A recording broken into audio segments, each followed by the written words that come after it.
It was a typical HOA meeting, but this time, they had me cornered.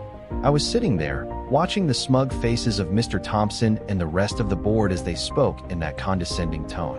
"Mr. Jenkins," Thompson started, flipping through papers like he was the judge and I was some criminal.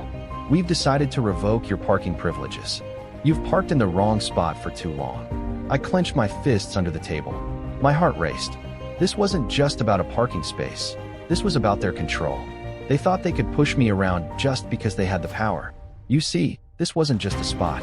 It was my only way in and out of my house. No driveway, no alternative spaces. And that lot, it's always been mine. My family has lived here for decades. The HOA was fine with me until I started questioning their ridiculous rules. Now, they were targeting me. They knew I'd fight, but they underestimated how far I'd go. "Maybe this will teach you to follow the rules, Jenkins," Thompson sneered. The whole room nodded in agreement. I knew their arrogance would be their downfall. They thought they were untouchable. As soon as I got home, I started digging. I pulled out the original property deed, and there it was, a small clause, buried deep in the legal language. That private lot they had been claiming as theirs. It wasn't theirs. It belonged to the neighborhood, and I had proof. The map of the neighborhood, old zoning laws, even emails between board members, they all confirmed the lot was meant for public use.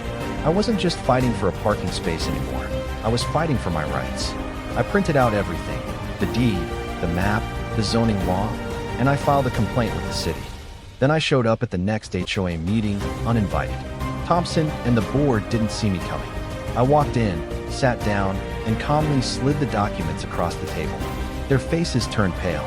"You've been collecting dues illegally," I said, leaning back in my chair. "And I'm taking over the lot." Effective immediately, the look on their faces was priceless. I didn't raise my voice. I didn't need to.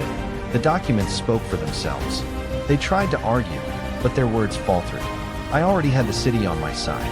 One by one, the board members started sweating. They couldn't deny it. They had been exposed. And the best part? I started parking in the very lot they had threatened to take from me. The fallout was quick. The neighbors, who had always been afraid of speaking out, now saw the truth. They started parking in that lot too. The HOA couldn't do a thing. Within days, Thompson resigned. The HOA had no choice but to dissolve. Word spread fast. People were talking about the guy who beat the HOA. I wasn't just a neighbor anymore. I was a hero. The underdog who took down the bullies. Next time they think they can take what's mine, they might want to check who actually owns it.